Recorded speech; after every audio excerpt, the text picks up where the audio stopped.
We're all set? Mhm. You know, some friends of mine, always say they hear me talking before it starts. I got to watch that. So it is 11:59.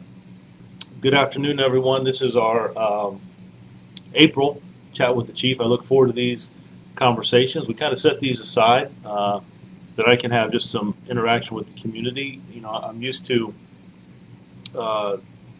so much of community meetings where we have interactions. And don't get me wrong, those are great. I enjoy those a lot. But I know it's hard in different time frame and works for different people and the speed of life and things happen and families and events and all that stuff. So what we do is we set these sessions up once a month where I just take questions from the community. I'll share a little bit about what's going on with the department, some things that we're doing, and then I field questions. Nothing's off the table. Sometimes I get asked about cases. If I know a little bit and can give you a little bit of information, I will, but I don't want to do anything to hurt any case. So please understand that if I can't talk about an open case, I can comment kind of around it, but not go into details. Usually I ask if anyone is out there tuned in already, if you can let me know if the picture's okay and if it sounds okay. And Christopher Jones, thank you for being here.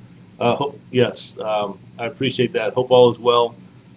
Thank you, sir. And Peter Witt, thank you very much. Good to have you with us today.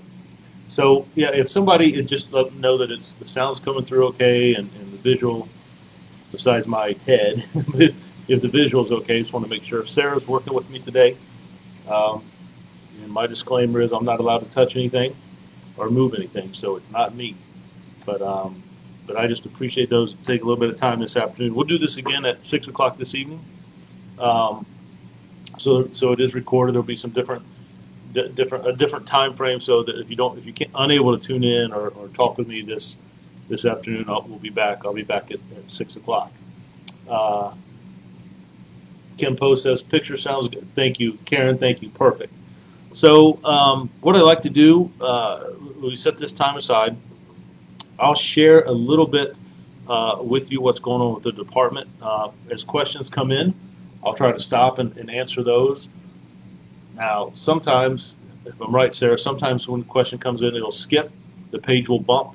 So we will take a second and scroll back. I'll try to hit every comment. If I miss someone, charge it to my heart. It is not, I apologize, it's not my intent. I will try to hit every individual that posts something. I'll try to have some conversation with and touch base on. So, but this page does skip sometimes if comments come in repeatedly, and we'll just go back and address those. So I cut out this time in the afternoon and this evening.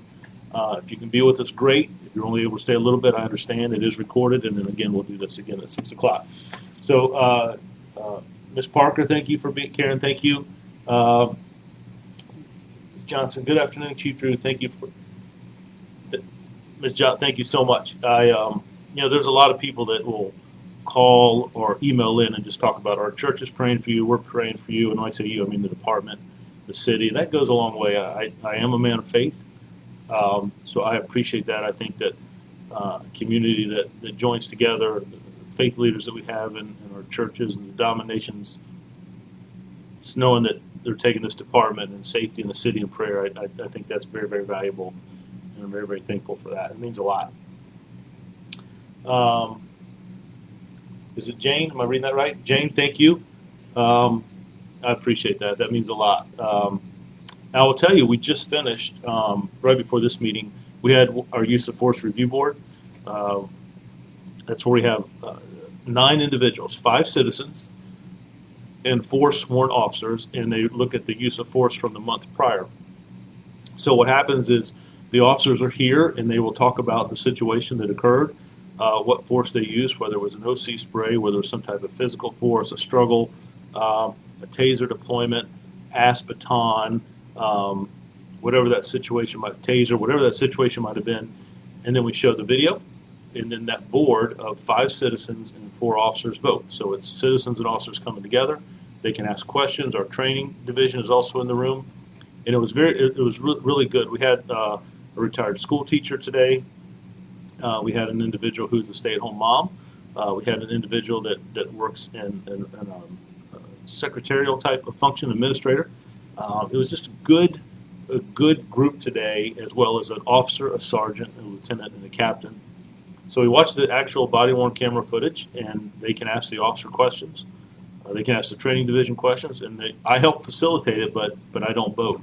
Those 9, and then they vote that the officer's actions were within department policy and guidelines, or the officer's actions were not within department policy and guidelines, or they were within department policy and guidelines, but there may be some things we could do different with training, and that's another reason that the training division is in the room, so they can pick up on those things. Citizens ask different questions, and I think it's good discussions. And I think citizens and officers coming together, I think, really is the best model that I have seen, and we've been doing it for years. So we just finished that. We went over 6-7 cases this morning. Is it Renee? Am I reading that right? Mm-hmm. Hello. Hope you're doing well. Thanks for being here with us today. I was going to talk about that, Mr. You're absolutely right. I saw you reading to children. Wonderful. Pray the function get through. I will tell you, last week I went to Sedgefield Elementary School, and I read to a first grade class and a third grade class. And a good friend of mine told me, and I didn't listen, but told me, whenever you go read to students, pick a book you're familiar with. So I'm a big fan of Dr. Seuss, but some of his words can get me tongue-tied. I'm thankful that the students can help me because they know a lot. They're like, no, it's this way. So I had a blast. So it was Fun Fridays. I went to Sedgefield Elementary. I read a first grade class and a third grade class, and then I went down to the lunchroom and I bought a bag of popcorn and interacted with the kids in the cafeteria a little bit there and sat down. I had a really nice shared a bag of popcorn with a student, meaning she had hers, I had mine. We just sat and talked. It was really, really, and then to see officers come in, some of our outreach workers, Miranda Eccles and Captain Funiak came in. It was just really, it was the best part of the day, just really interacting with young people. So I really enjoyed that. I think this week I'm going to Saunders Elementary, so I'll see what they have for me to read there. And then I'm going to get to Devon's Post, and then I'm going to tell you what happened yesterday. I got to spend some time at Booker T. Washington Middle School. I'll tell you a little bit about that. Devin, thank you for sending those officers out our annual Easter egg hunt. So let me tell you, I had a blast. 2 Easters on Saturday, 2 Saturdays ago. There were a lot of Easter events, a lot of egg hunts in the community. I got to go on a walk at 8 in the morning. They told me they're going to do a block. I think we ended up doing about 2 miles, but I really had a good time. Todd Stadium was beautiful. There were several other events. The Aqueduct Apartment Complex, there was an event there. But I think we had 4 or 5 that we attended. It was just a good day. It was a little chilly. Wind was blowing, but it was a good day to interact with our citizens and primarily our youth. I just really, really enjoyed that. Lisa, thank you for being here. I appreciate that. So let me share with you what happened yesterday. So I got to meet a young man, and he told me that he plays basketball at Booker T. Middle School, and middle school basketball has just started back up. So yesterday I went to see Crittenden and Booker T. play. I had a blast. I got there and I paid my dollar cover charge. And I got in, and I got to interact with the principal, the vice principal, Officer Ford there, and Officer Fitzer was there with Crittenden. I talked to some of the students. I would tell you, it was like 5. I got to see a little bit of the girls' game, about half, and then the boys' game. I really, really enjoyed it, interacting with students and parents of players and the faculty and staff there. I will be transparent that someone bought me a bag of popcorn, and that was my lunch yesterday, so it was great. But I just really had a good time. I stayed for the whole. Like I said, I got there right as halftime about the girls' game, and then I got to see the boys play. So just seeing our youth out there playing, it was enjoyable. The crowd was into it. People were cheering and good sportsmanship. I really, really had a good time. I got to talk to the referees before I left, and it was just telling them thank you for what they do, and it was just I really had a good time. It's a great program, and so I'd like to do some more of those. But I really had a lot of fun at Booker T.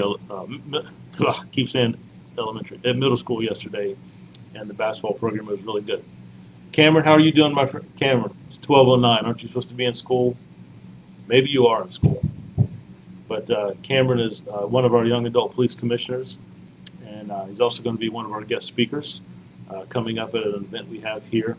And speaking of, so Cameron, I hope you're doing well, my friend. I haven't seen you in a while. I hope you're doing well. Family's good.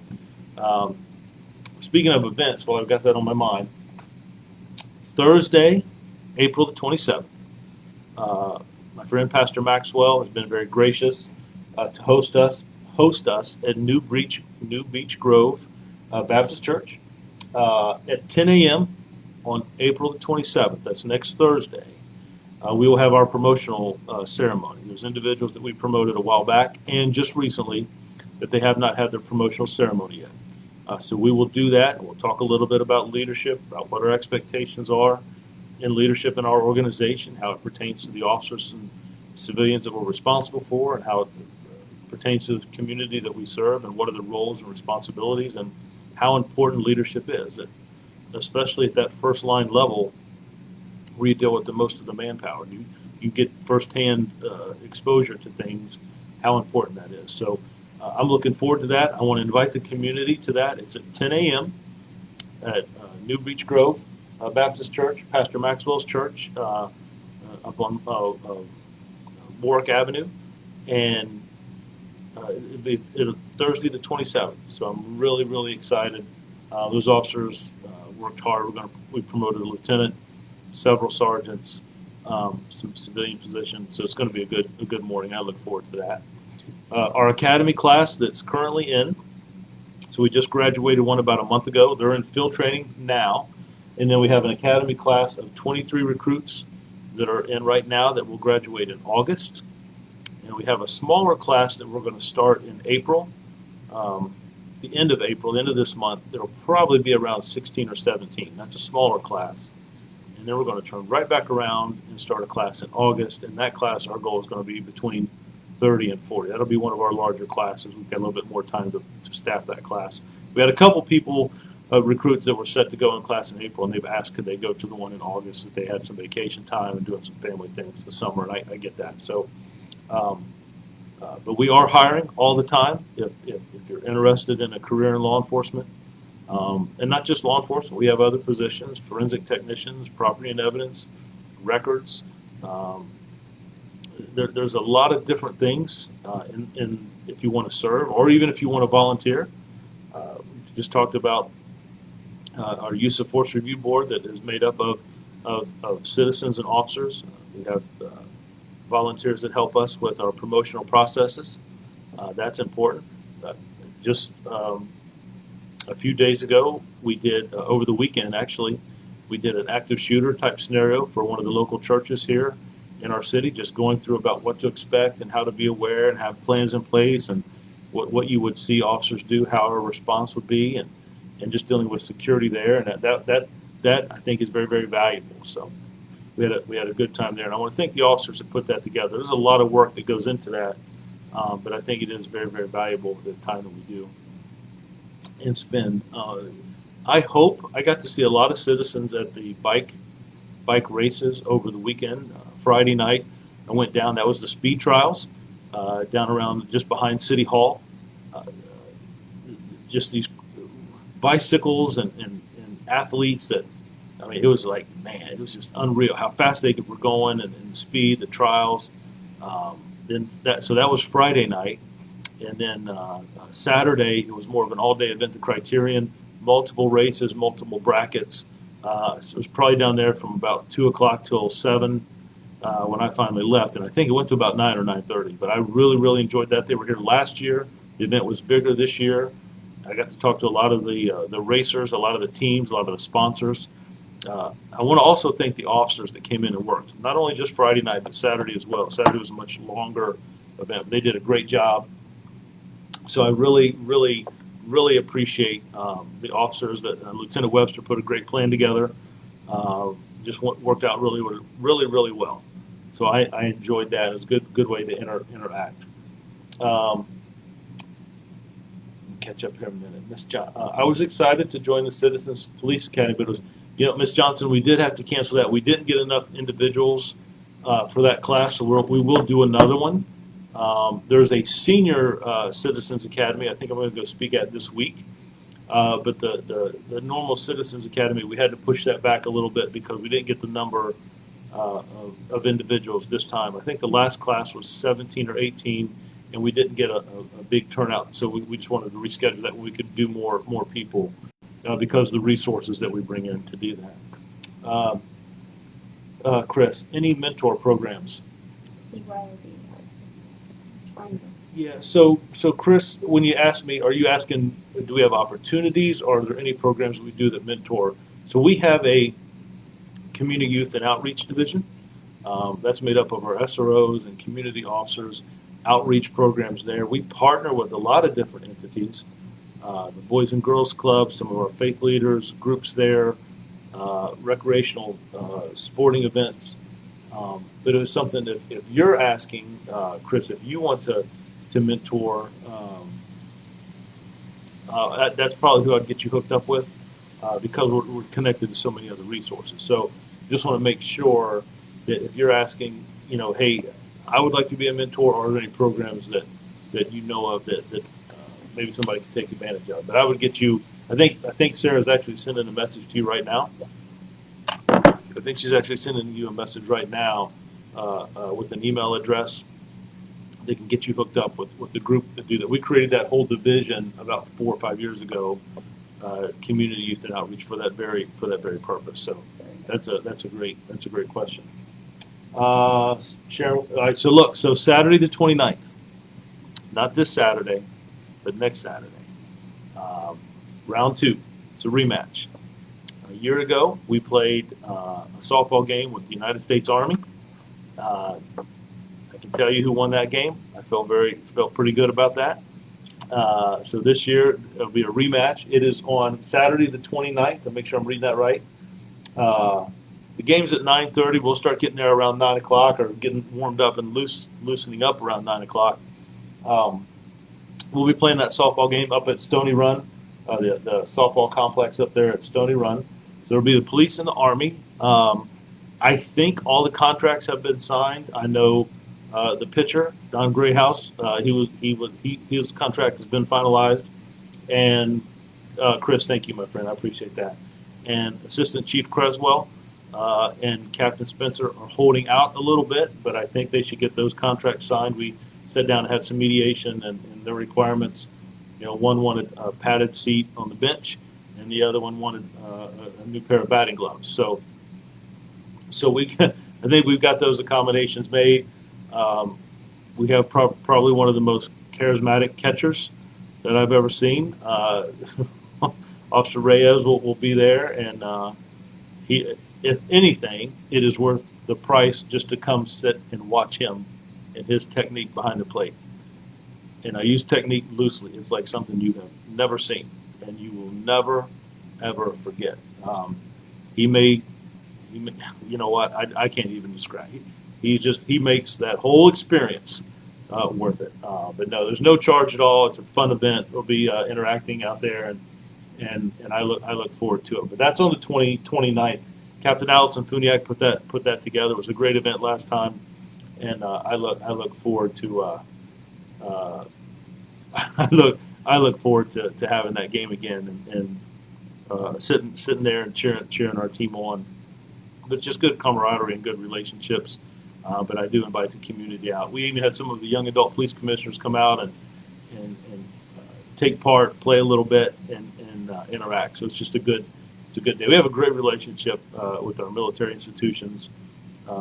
Langley, we toured that facility and met some of the leadership there, and they have come here. We've talked about leadership classes and different trainings, investigations, those type things. Fort Eustis, the Naval Weapons Station. So we're very blessed, the relationship that we have, and it goes a long way. All right, so did I miss Johnson, or was that Monica responding? Monica was responding. Okay, perfect. Renee, I'm from Norfolk, but I love to see how you engage with your Renee, I appreciate that. I think in 21st century policing, of all the different things that we have, and I had a couple meetings already this week. One talking with our liaison with the FBI, and another with a shot spotter organization. And we both had conversations about, how great technology is and how great training is. But at the end of the day, the day in, day out interaction with our community, that's how things get solved. That's how you build relationships. Dr. Lyons, who does a lot of things with this department, advises us a lot on community relations, just really, really over and over and over again. It all comes back to relationships. I think that's important, building that foundation. None of us know what kind of call we're going to respond to next. I apologize. None of us know what cases we're going to be investigating or what situation we're going to walk into. So I think that having those relationships and then that community policing and being open and transparent as we can creates trust. It creates accountability. And there are officers at the Use of Force Review Board today. Usually an officer will come and give their testimony on what happened, the board will vote, and then some of the officers will leave. But today, a couple officers stayed, and I see that more and more. And they get to hear what citizens say, and they get to have interaction. And it's hard to get up there in front of your peers, in front of the different officers in the room, and hey, this is what I did, this is why I did it. And I just think that openness and transparent makes us all human. It's important. And I say it, the guys tease me, but what they do, what you do matters and makes a difference. And it's the little things. It's the little bit of interactions that builds relationships, and that's so important. Am I reading that right? Estelita? Is that how? Estelita? Give me a thumbs up if I said that correctly. Top of the day. Well, thank you very much. I don't know about all that, but I appreciate you being here with us today. Faith, thank you for joining us. Ms. Cox, thank you for being here. She's a member of the NAACP, and Ms. Cox helps us a lot with our promotional processes. She's sat on sergeants and lieutenant boards, and she is also a member of our Use of Force Review Board. So, Carrie, thank you for joining in. We talk about relationships. Sometimes it's just interacting. So a couple weeks ago, we experienced we had a homicide on Madison Avenue. It had rained, so it happened 2 Fridays ago. We were going to do a walk, and just to kind of check on the residents in that neighborhood, in that community where this homicide had occurred. So we usually do 2 blocks in each direction. And if anyone has information, that's great. But the main purpose of that meeting or that walk is that officers and other individuals interact with people, and we just want to make sure you're okay. Here's what happened. Officers responded, and sometimes we don't do the best job of it. We come into a community and there's some type of police action or response, and citizens don't know what happened. Why were they there? So I think that's important, and I think it also shows the human touch that we have in connection to our communities and our neighborhoods. So I bring that up to say, Estelle, she gave me a thumb. We got it right. I bring that up to say that we got together, and there were probably 40 or 50 officers that came out, and we were joined by the mayor. One of the media outlets did come and cover some of it, but it's not about the media side. It's about talking to our residents to make sure they're okay. Kids live in that neighborhood. Kids live in that community. Is there anything we can do? Is there okay? Any services? Chaplains came out and walked with us. The mayor, I said, walked with us. But we had a guest. Unbeknownst to us, she came up and introduced herself. She was a family member of the individual who lost their life. And she said, I saw this, and I took off work, and I wanted to come here and be part of this. And I will tell you, that humbled me. And I talked to the officers after we finished the walk. So we get a little bit of feedback from our homicide team about what had happened. We get a little bit of feedback from the precinct captain about the community, and then we break up into 4 groups and go in about 2 blocks in each direction, pass out some flyers, and then just check on people, check on the residents, right? And when we come back, we debrief, meaning, did anybody hear anything? Is anybody, any concerns from the community? Did anybody see anything we need to act on? And this family member who lost a loved one, she spoke up, and she just said thank you. She said thank you to the officers who took their time, not only investigated the crime that her family member is a victim of, but thank them for the time that they came out to show support and to walk the community.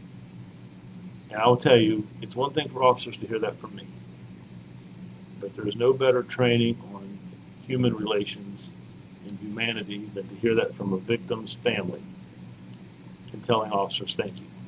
That matters. It makes a world of difference. We have our homicide support group meeting. It was well attended, and not just homicides from this year, maybe years, 3, 4, 5, 10 years ago. But it's a group that we sit down with Dr. Cheryl Shavers from our domestic violence team.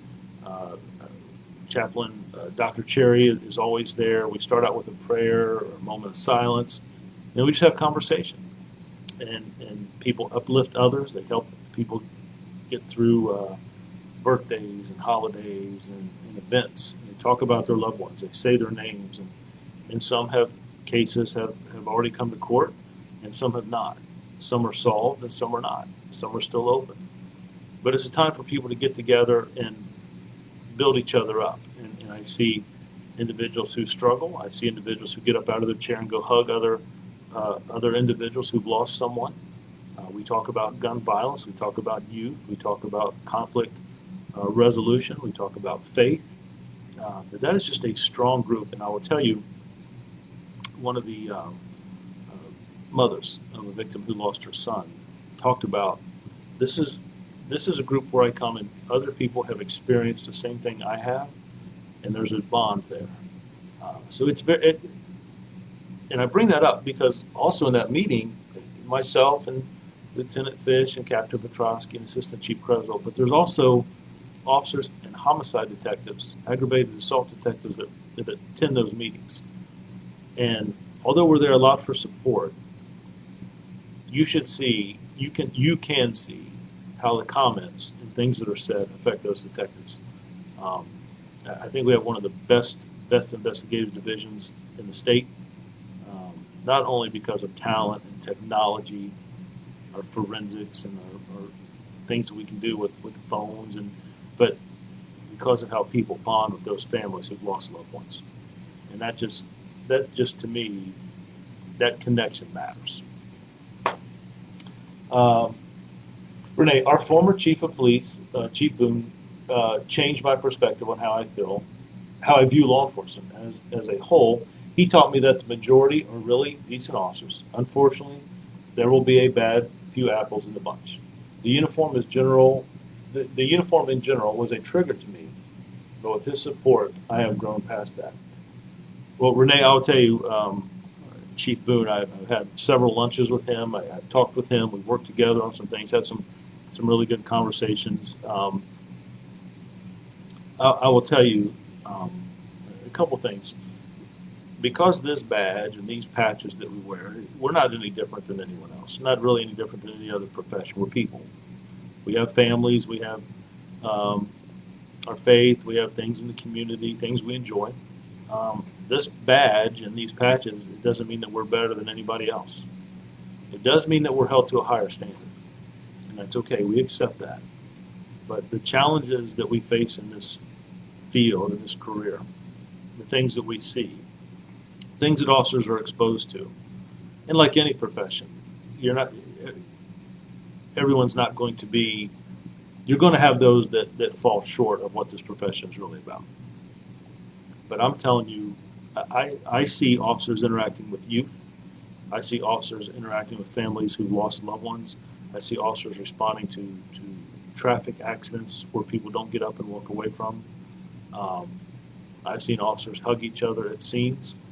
And I've seen families cry on officers' shoulders. And the things that they're exposed to,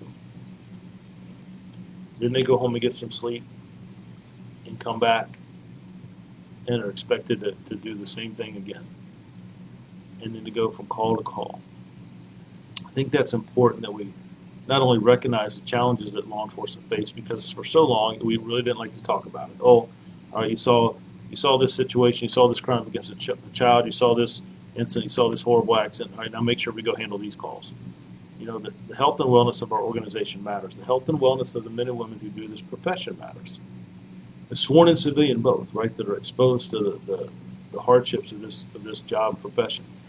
And Chief Boone was here, he would tell you that we don't have hundreds and hundreds and hundreds of officers or individuals that want to do this profession anymore. In fact, you have less and less people applying, and you have officers that are getting out of this profession altogether and going to other fields. And I get that. So for me, men and women who do this job across the country, in our state, but especially here, I know what they see. I've been doing this almost 30 years, and there's men and women on this department that have been doing it longer than me.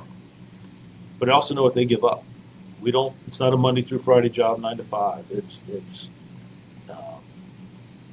We work 24 hours a day, 7 days a week. Our dispatchers taking those calls only get to hear some of the concern and tragedy on the other end of the phone. They don't get to see it. They don't get to see it resolved. Officers who respond to that and the things they miss, right? Birthdays and recitals and ball games and those because they're here serving the community. I think that matters to me. People that want to do that, have that heart for service for others, that matters to me. How we talk to people, how we interact, and that we're human as well. And I've tried, or we're trying.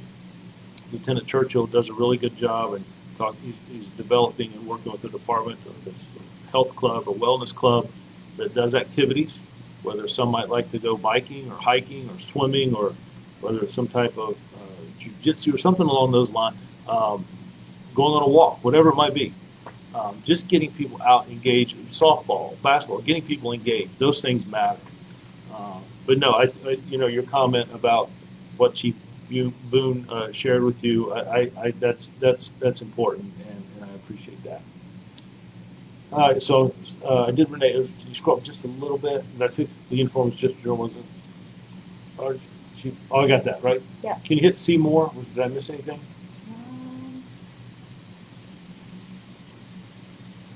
Good support, I've got grown past. Okay.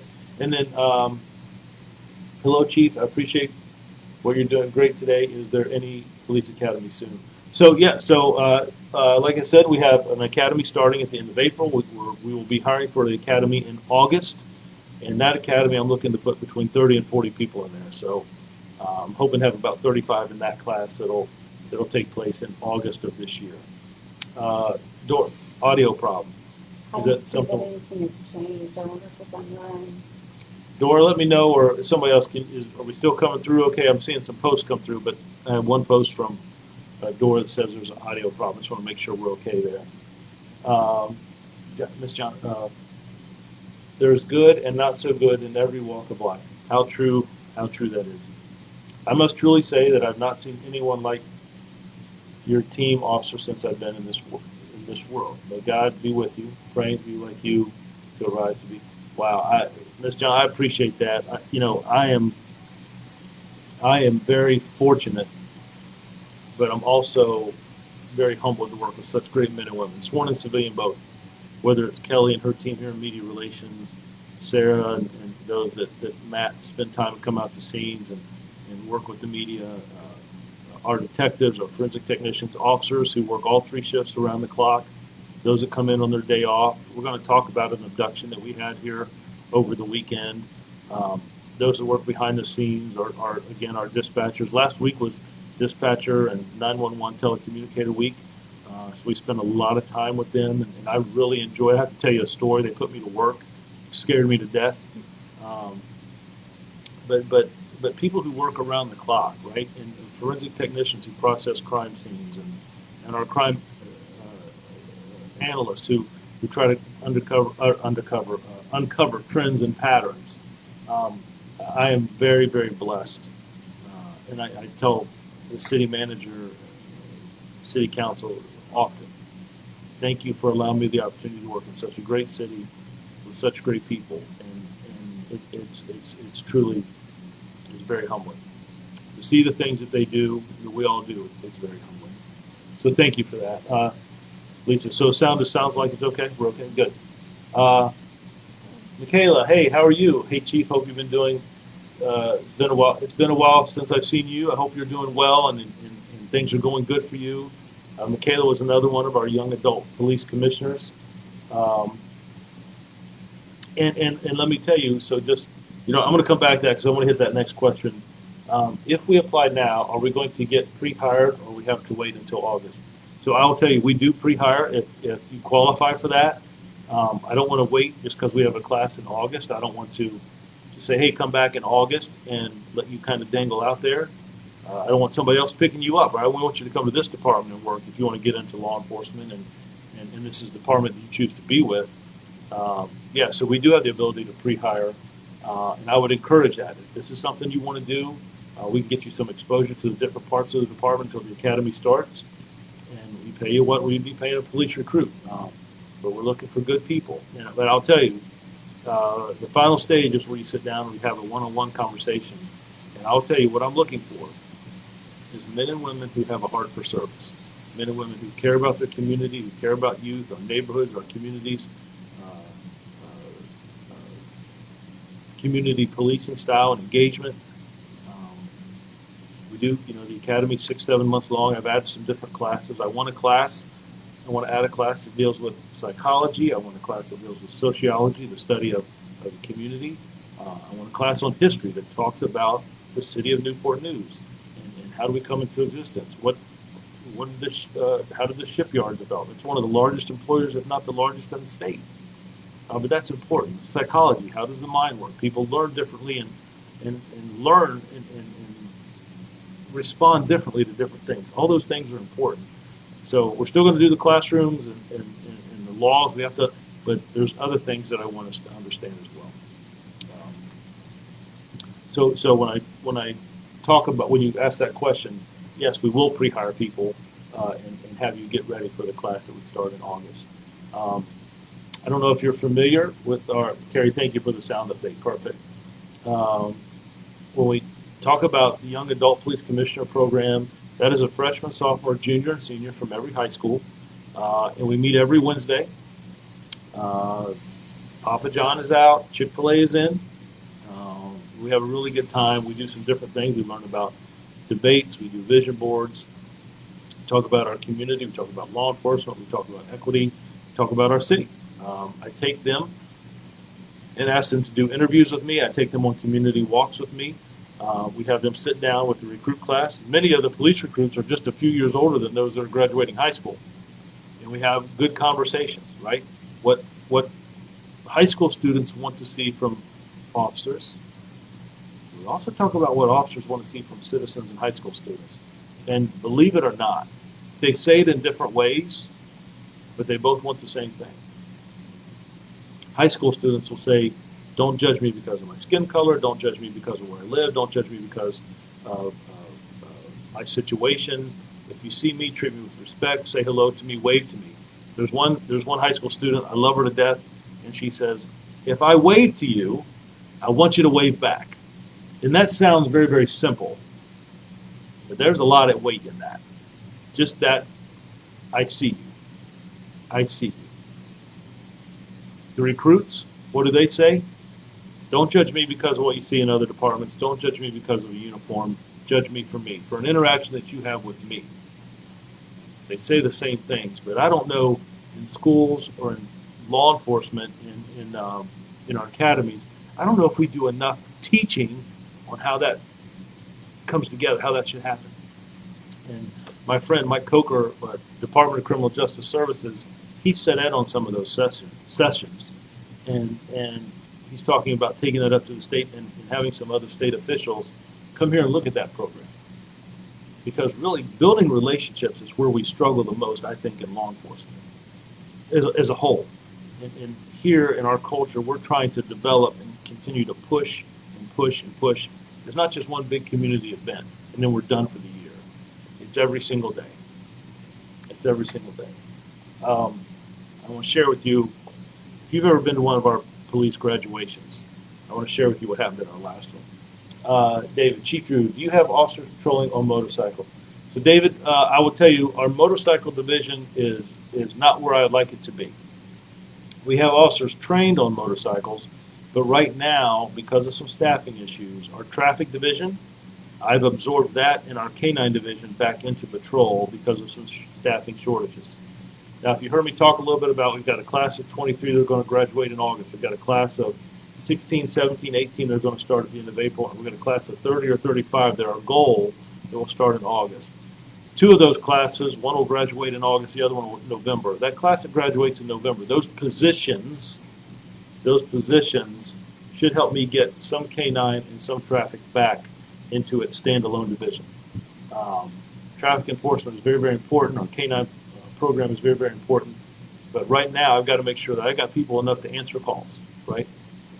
But my intent is to bring that back out, hopefully in November, to get that back where I want it to be. There's a reason for that. We need that traffic enforcement. So we have officers trained, but I don't have a standalone motorcycle division right now because of some staffing issues until I get some of these classes graduated. And that's why it's so important, and I push our recruiters so hard to get people in, not just, well, let's see if somebody, no, call people. Let's get people scheduled. Do some things on Saturdays.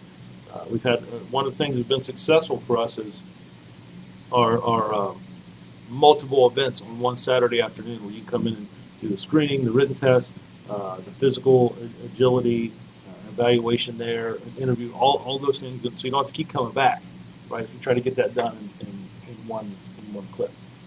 I did want to share with you our last graduation. So there's one thing that I ask. If you've never attended one of our graduation ceremonies from our recruit class, there's something that I always ask the class to do as a favor to me. And that favor is, this is top secret now, that favor is to have one positive interaction with the youth every day that you come to work for the next 25 years. Now, that doesn't matter to me if it's saying hello to someone at a bus stop, if it's attending a high school football game or baseball, soccer, basketball.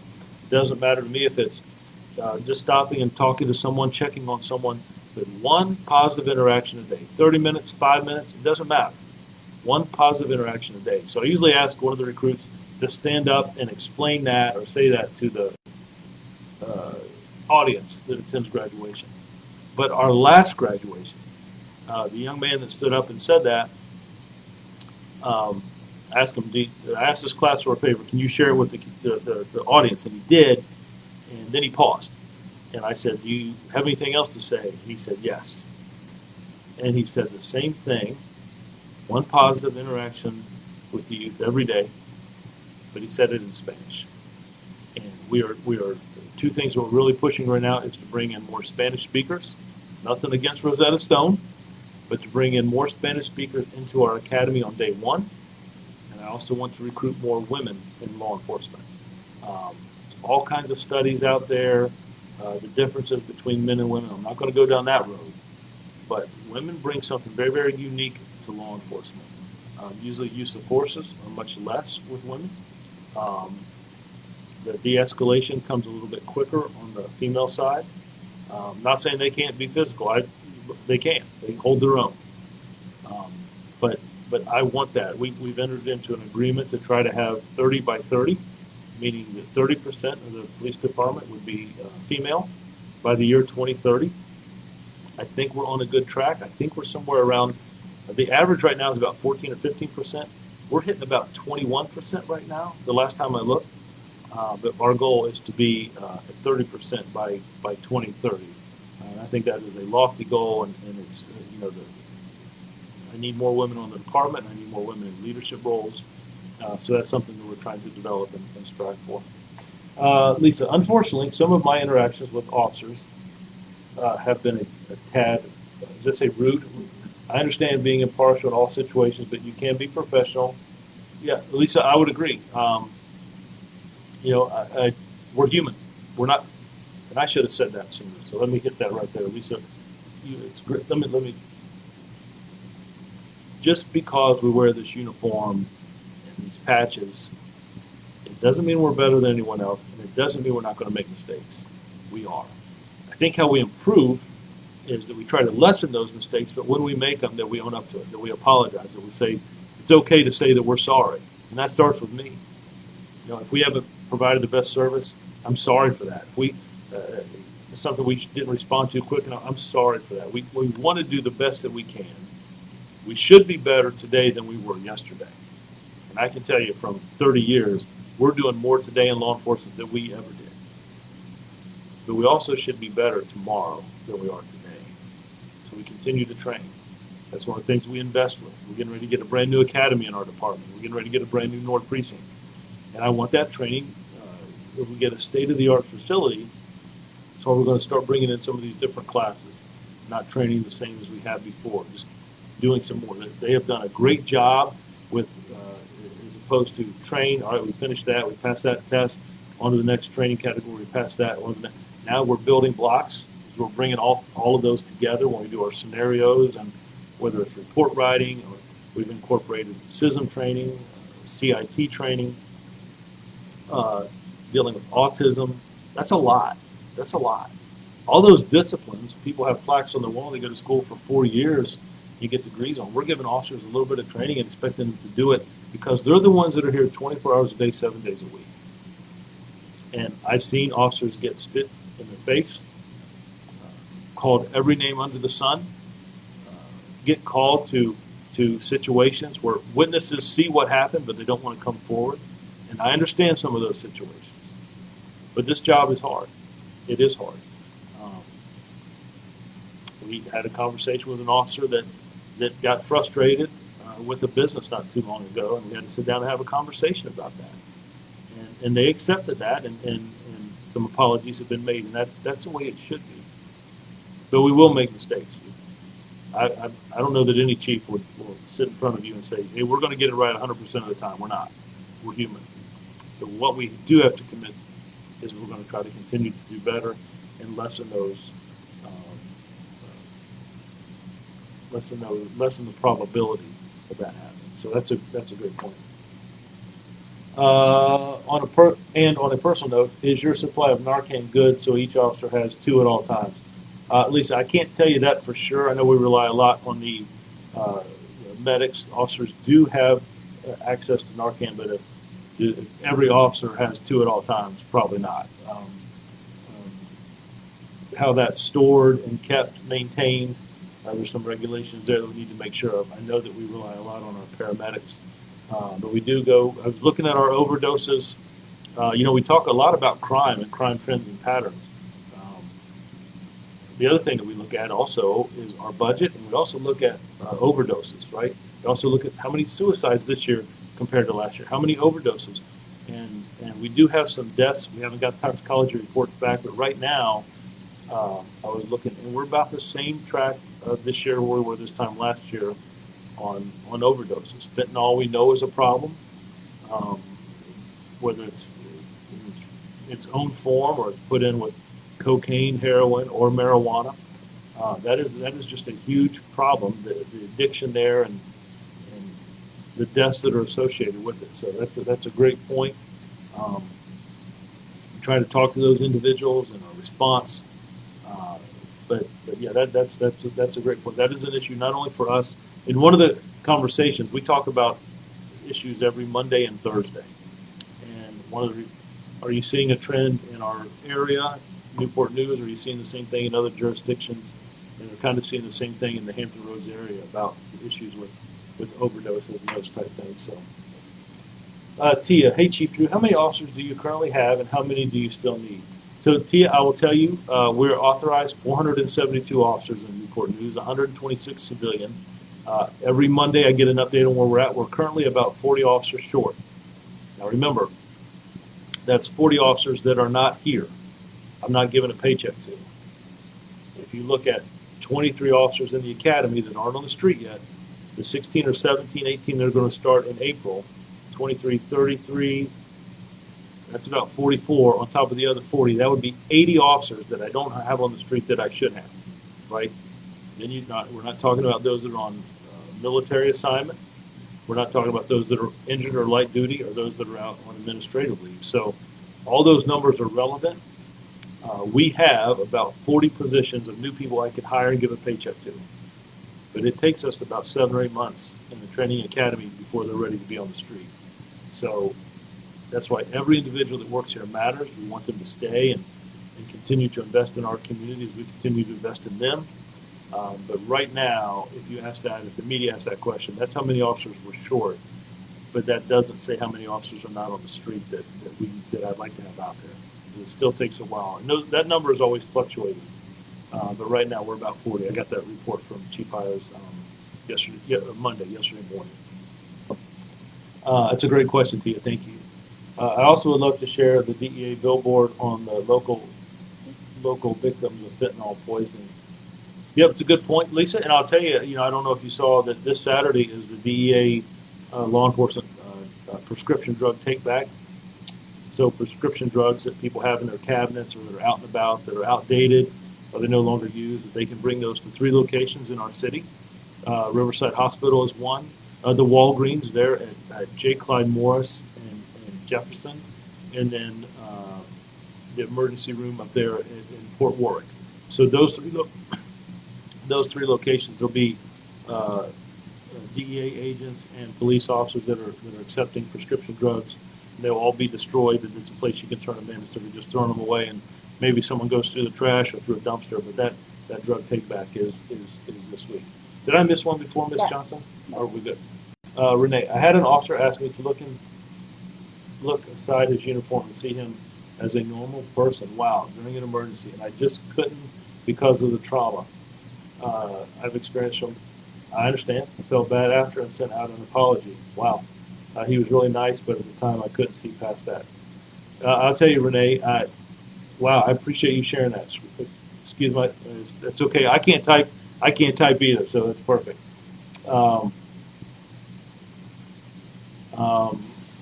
let me tell you this, Renee. I share this story only because I have permission to.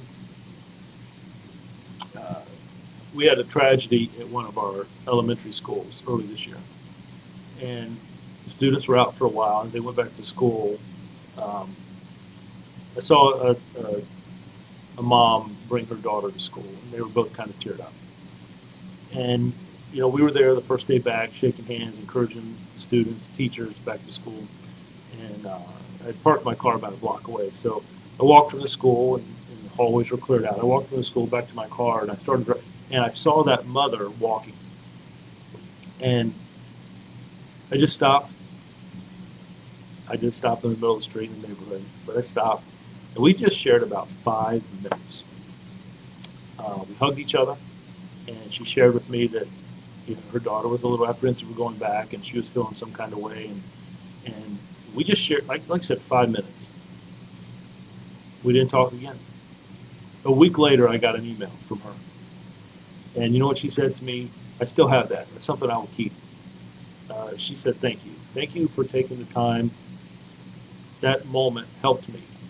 And it was 5 minutes of my time. But I can see she was hurting. And that email means the world to me.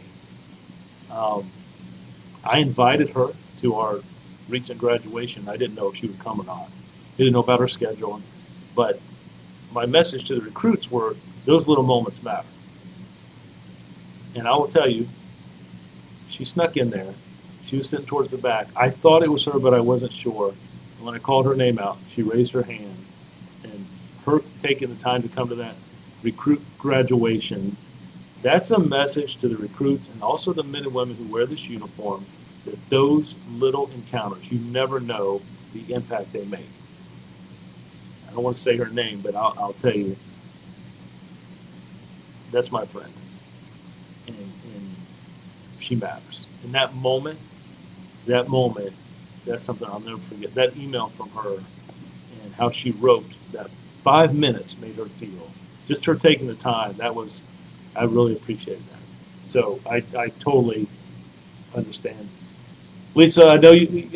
It's okay. Sometimes you say that you don't tolerate it. Look, officers respond to critical scenes, and sometimes family members are there, and they will yell at officers because they have no one else to yell at. They can't get that feeling, that emotion. They can't get that out to anyone else. But I have seen those same family members wrap their arms around officers' waist and cry on their shoulders So I understand what you're saying, and I appreciate what you're saying. Um, Doing this for 30 years, I've been in situations where sometimes that emotion just has to come out. Um, but I get it. I appreciate that. Ford, hi Chief, can you talk a little about Amber Alerts? What qualifies to alert? Why do some situations qualify? Oh, that is a great question, Ford. And I want to talk a little bit about the abduction we had. Uh, Sarah, scroll on just a minute. Let me make sure I don't want to miss Renee, and I'm going to come back and I want to spend some time on Ford's question. I got Lisa. Perfect. Lisa, thank you. I spoke with. Wait, where's it? Okay, have it grant criminal justice. The criminal justice field terrifies me. Renee, that's okay. I understand that. I understand that. The things you see and things that we see and are exposed to, they affect us, and that doesn't go away. It stays in our mind. It doesn't go away.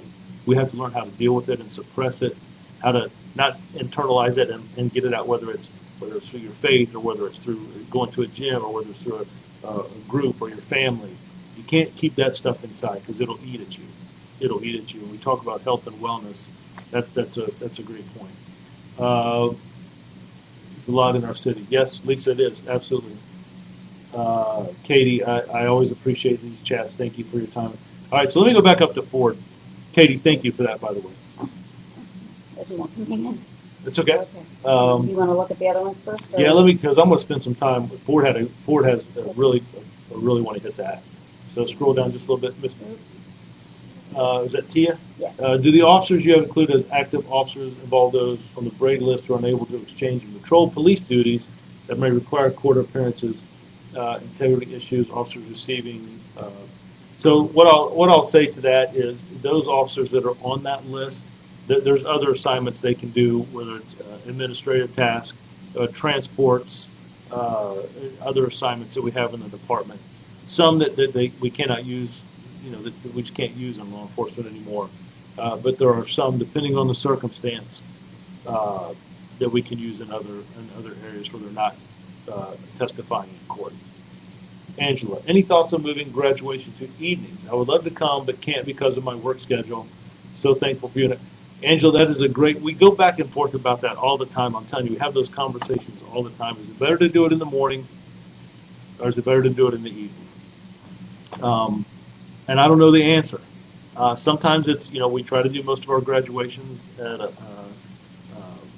one of the churches here in our community. They're very, very gracious to us. For me, what works best for families. I know it's hard for people to get out of work, although it might be a good reason to get a couple hours out, a couple of hours off. But I totally understand. We talk about that all the time. What is the best way and how to do that? So that's a great point. It just again, it's another layer on the conversations we have because I'm not sure what the best answer. We look at attendance. One of the things about doing it in the day is I seem to get more officers who are working that are able to come by and see individuals graduate. But that's a great point. That's a great point. Let me scroll back up there.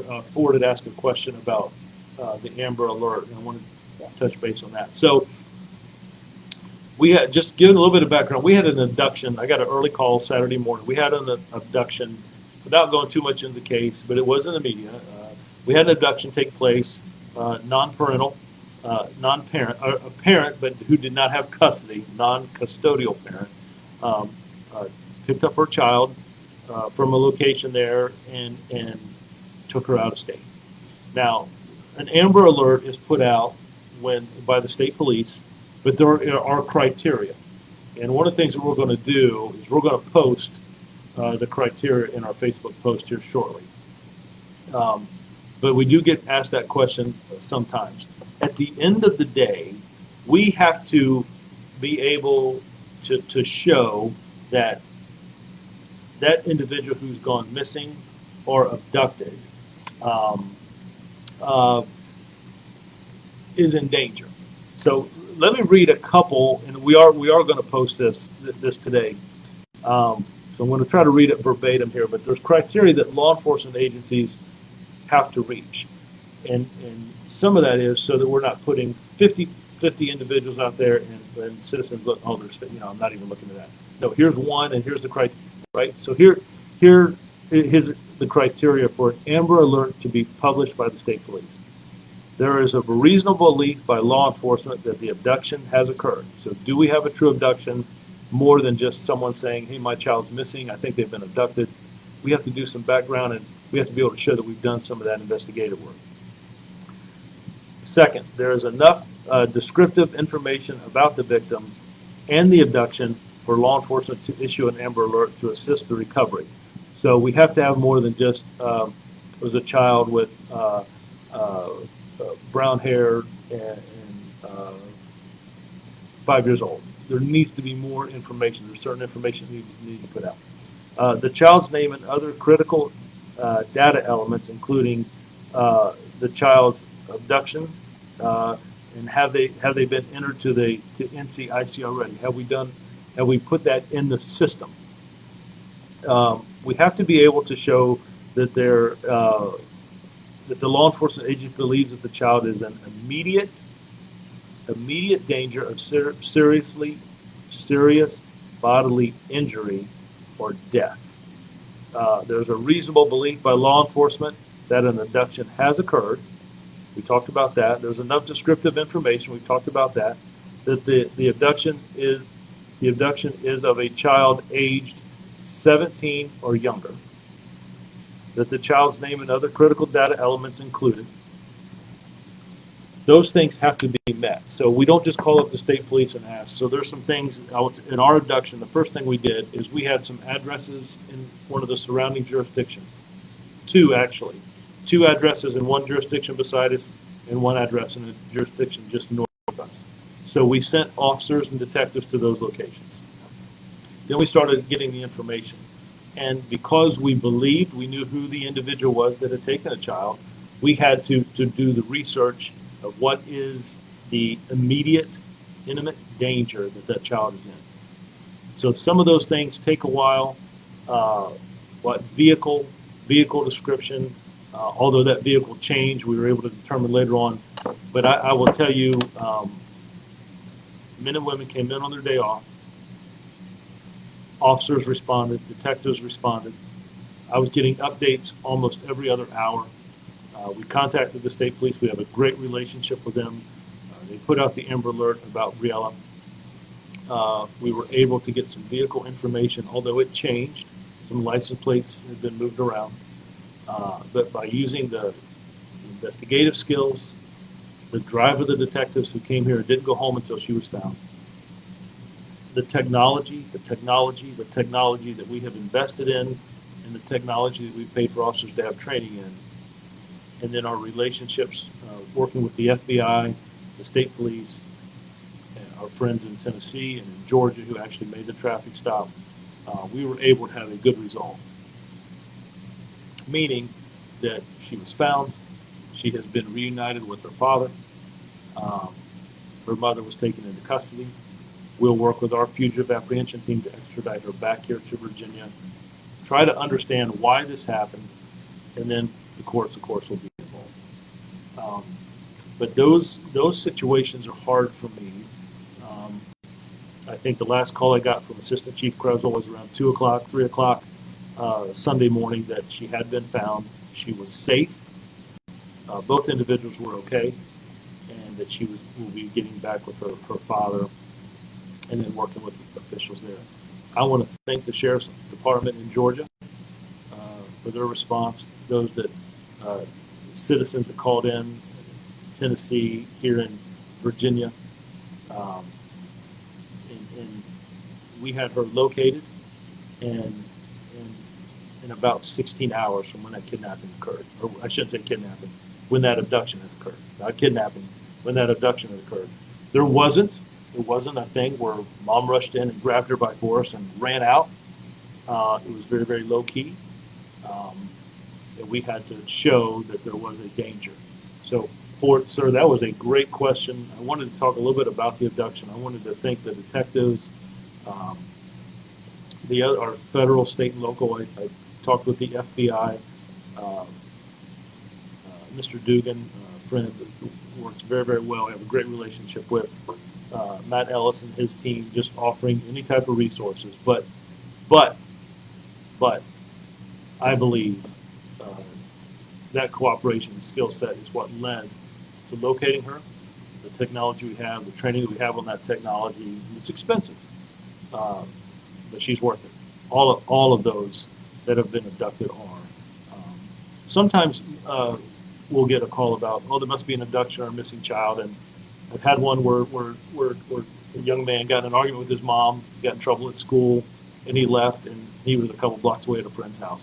Or someone hasn't come home in time, they've been hanging out and lost track of time. So that's why we have to investigate and make sure we're presenting things to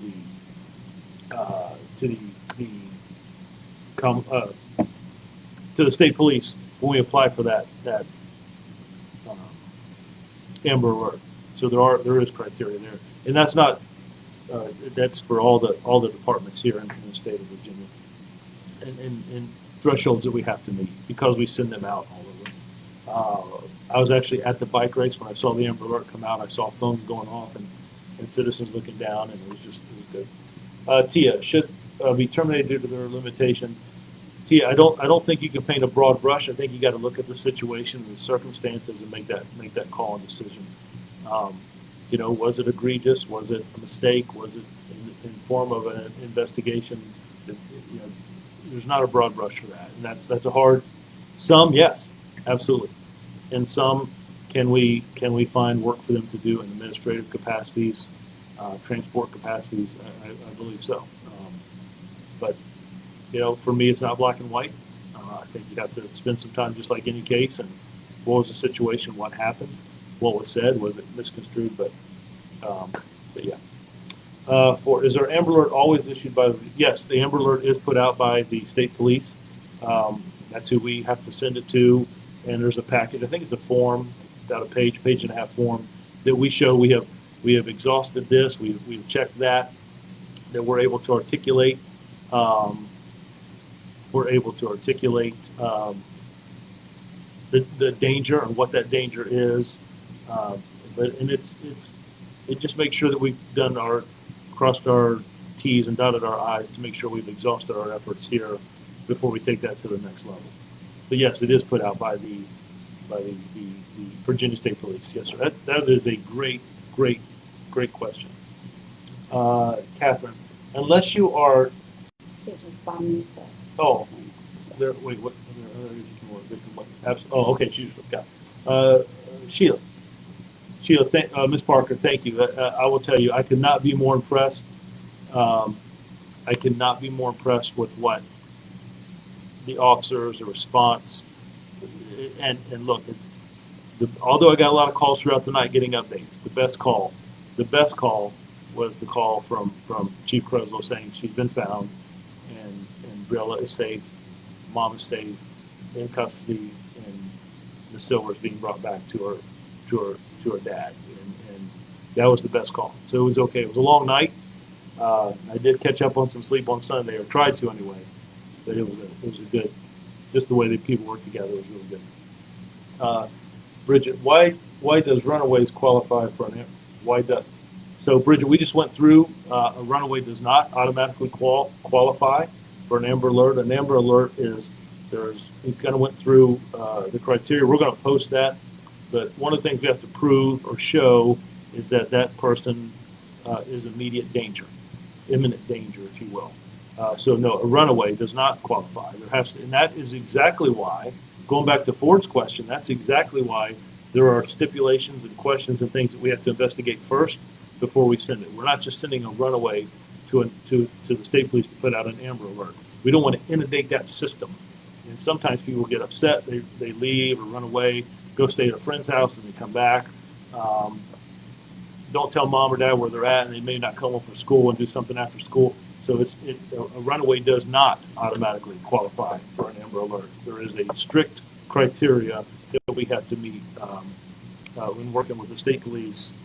And like I said, we got that out in about 6 hours. They did a great job, and I appreciate. Now we can put out to our media right away, but for an Amber Alert to go out, we have to have and meet that criteria that gets set.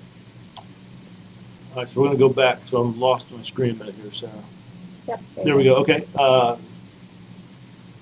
an officer is not on my radar at all. She's responding. Oh, so they're talking back and forth, looking in a position of advocate. Okay, they're talking back and forth. Gotcha. So we went a little bit over. I apologize. This has been a great discussion, though, and really some really good questions. I touched base. There's some things I did want to share with you all. So if you give me 5 more minutes, I just want to. We talked about promotion ceremony. We talked about our abduction that we had over the weekend. I talked about being able to read a little bit at Sedgefield Elementary. I'm going to be at Saunders this week. I got to go see a basketball game at Booker T. Washington yesterday, and I got a free bag of popcorn. I'm not sure who bought it for me. I think I know, but I did pay my cover charge to get in. And I really had a good time just interacting with kids there. We had a great bike race, Criterion, over the weekend on Saturday. We've got our softball game coming up on the 29th. Invite the community to that as we play the Army. On the 27th at 10 a.m., we have our promotion ceremony up at New Breach Grove Baptist Church.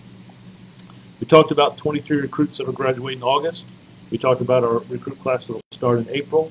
And we talked about our recruit class that will start in August. That class should be one of the bigger classes that we had. The last 2 things that I want to touch base on that we've got that's coming up. Oh, did we just post some Amber Alert? Perfect. Thank you. Ms. Johnson, thank you for that. 2 things. I'm going to get back into on Fridays, as long as we've got some decent weather, where I'm just going to go out and walk in the community. I'll be picking some neighborhoods to walk through.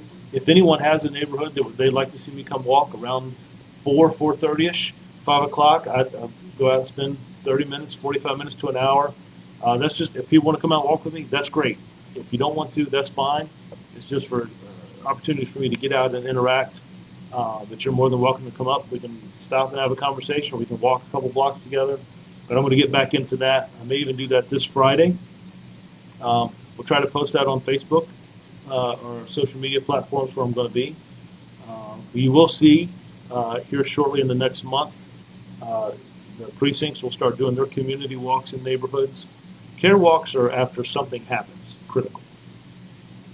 Community walks is the department, the precincts in their individual, right, north, central, and south, doing some community walks, passing out flyers, crime trends, checking on individuals. Hey, I'm your captain. I'm your sector lieutenant. These are the officers that work your neighborhood. Here's some of the hot topics. Make sure that you're locking your doors. We're having some rash of people not breaking windows or breaking into cars, but if you leave money or change or laptops or something, the doors are unlocked. Cars that are pulled into a business and left running, that's where we're seeing cars being stolen. So we'll get both back into that. But I wanted to share that with you. I think that's important. Just exposure, right? Just some interaction, just some conversation. Wait, is that already my first request? Charles Street and Lee's Mill? Okay, all right. The first week of May, myself, and I've asked certain officers and detectives to join me.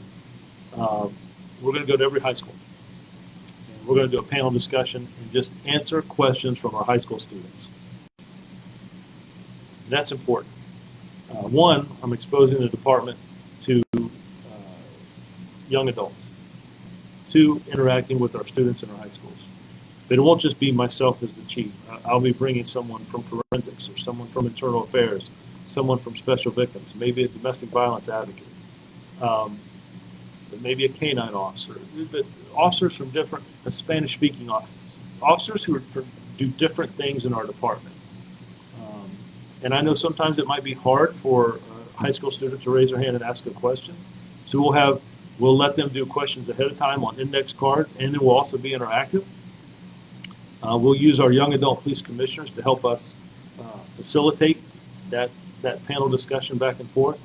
But we do that at some of our churches and some of our civic leagues and organizations.